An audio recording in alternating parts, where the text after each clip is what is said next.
Anthony Smith just retired at UFC Fight Night Kansas City, and my God, was it a euphoric experience. I don't think it could have gone any worse for the guy, but being as delusional as he is, he has absolutely no idea. He had a brilliant night. He got to cry, he got to curl up in a ball, and most importantly, he got to pick up a fat co-main paycheck.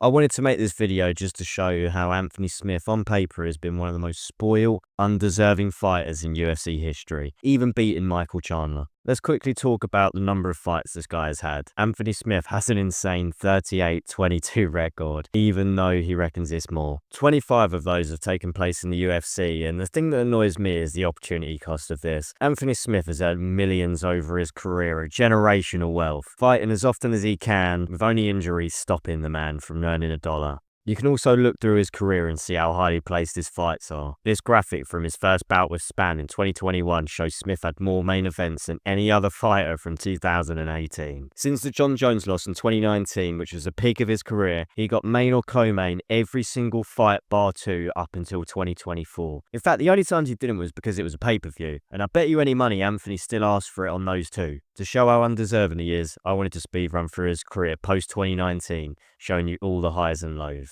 2020 is a fresh start for Lionheart. He got a huge Jon Jones payday and fluked the win against Gustafsson. He knows he's not getting another title shot, so he's just going to take some fun ones. Bouncing back against Glover did not go as hoped. Glover beat him up so bad he was literally handing his teeth to the ref mid-round, and the analyst desk questioned whether his team should throw in the towel. There is one saving grace though. Smith perfected a technique which would take him to new heights in the future, curling up in a ball. Make some adjustments? Fuck that.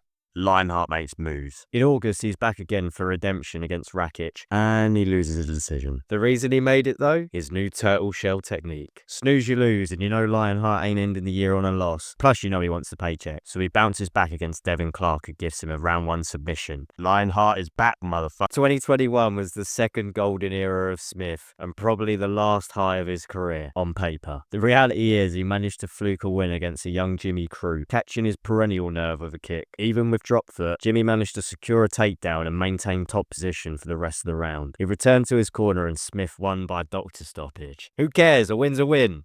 After the fight, Smith even said, "I've always been a good kicker. I just haven't been setting it up enough." About a fluke kick. Following this, he gets the first round submission against Ryan Spann, which is actually pretty good for him at the time. Fair play. He's on a run. Give this man a title shot. 2022 rolls around and feed me to the lions, says Lionheart. Well, he calls out Rakic, who said he'd rather fight Jan Blachowicz instead. Who cares? His loss. Give me Ankalaev, Smith said. Anthony destroyed Ankalaev in the first 15 seconds. Just kidding. He gave up and curled up in a ball, giving Ankalaev a second round TKO. More importantly, Ankalaev broke his leg, stopping Smith from doing what he loves most, getting a main or co-main paycheck, fighting. 2023. Now, he's had some time out after a loss. You'd think they'd give him a tune-up fight. Oh no, they decide to make him the backup fighter for the light heavyweight title, going on to miss weight. The guy who is there as a backup in case one of the fighters misses weight.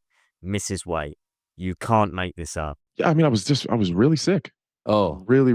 That's a very good reason. Not an excuse. It's a reason. A week before I was in the low 220s. It was like 221. I was like waking up at 221, which is lower than I typically am. That Friday, I flew home from Denver. I was leaving on Tuesday.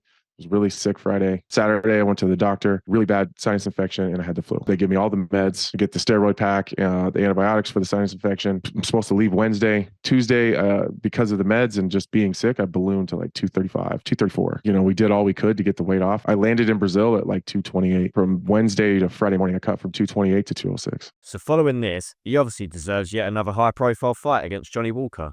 Unfortunately for Smith, he didn't stand a chance.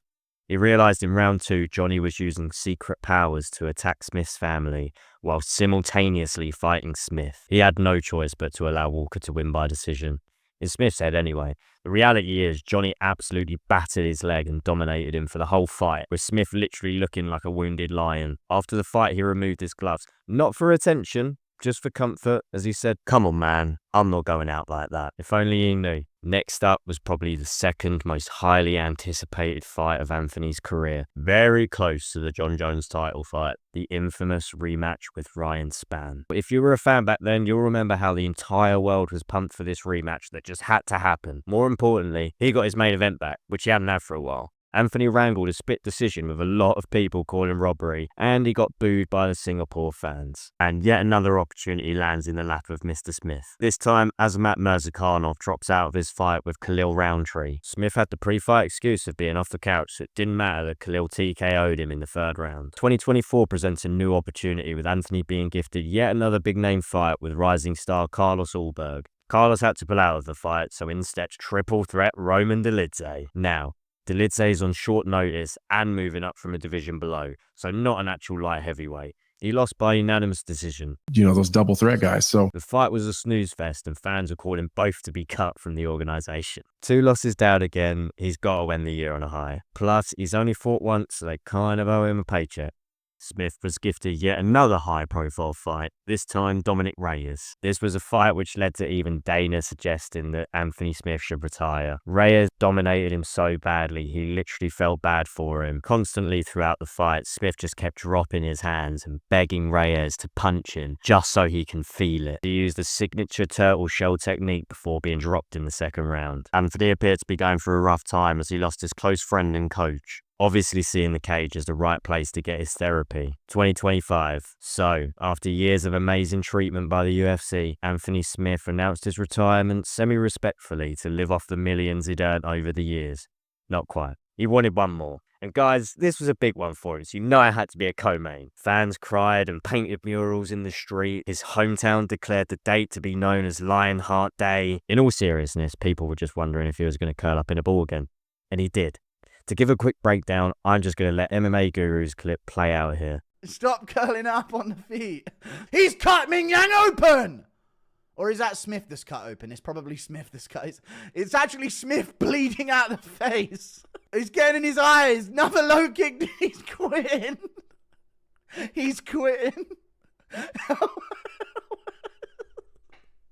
Elbows, he's quitting. He's visibly quitting here. Elbows from Ming Yang Zhang again. Oh, we might see it happen. If he sprawls this, we're going to see it.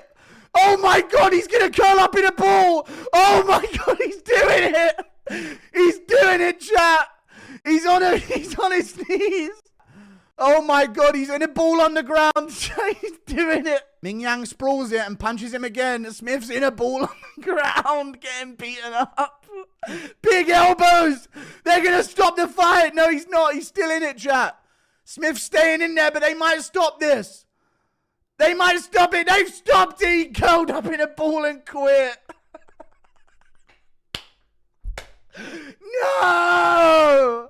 So, if you missed that, after just 2 minutes 20 seconds, Lionheart visibly gave up for no real reason other than getting beaten up, bravely performing the turtle shell defense up until Herzog called it off. But gracious in his embarrassing loss on his pre-announced retirement fight? Not quite. This has got to be one of the funniest photos in MMA media ever. This is the face of a sportsman, a UFC legend, a Lionheart. He threw a baddie and made everybody feel uncomfortable, but it doesn't even end there. So he's ruined the fight, he's ruined the bit between Matt and Bruce's announcement. He couldn't ruin anything else, could he? Wrong. In an emotional retirement speech, almost as long as his fight, he says, 5 years ago, that's a beatable guy. Father Time wins tonight. Probably deciding that he's done enough to ruin the night and his legacy, the UFC decide to throw on an emotional video cherry-picking moments from fights that make him look momentarily good. Something they didn't even bother doing for heavyweight legend Stipe. Completely unable to read the room, Anthony had the greatest retirement night he could ever ask for. Although they could have given him the main event and not the co-main for fuck's sake. This man has been having a field day in the UFC despite years of losing. I don't know whether him and John Jones have the same dirt on Dana, but he's had some of the best opportunities in the UFC, and in return he's basically shat all over them. For years we've had to endure endless delusions and witness him literally cower his way out of fights, all by a man who named himself Lionheart. Am I wrong about Anthony Smith? Let me know in the comments, and if you enjoyed this, hit like and subscribe. Cheers.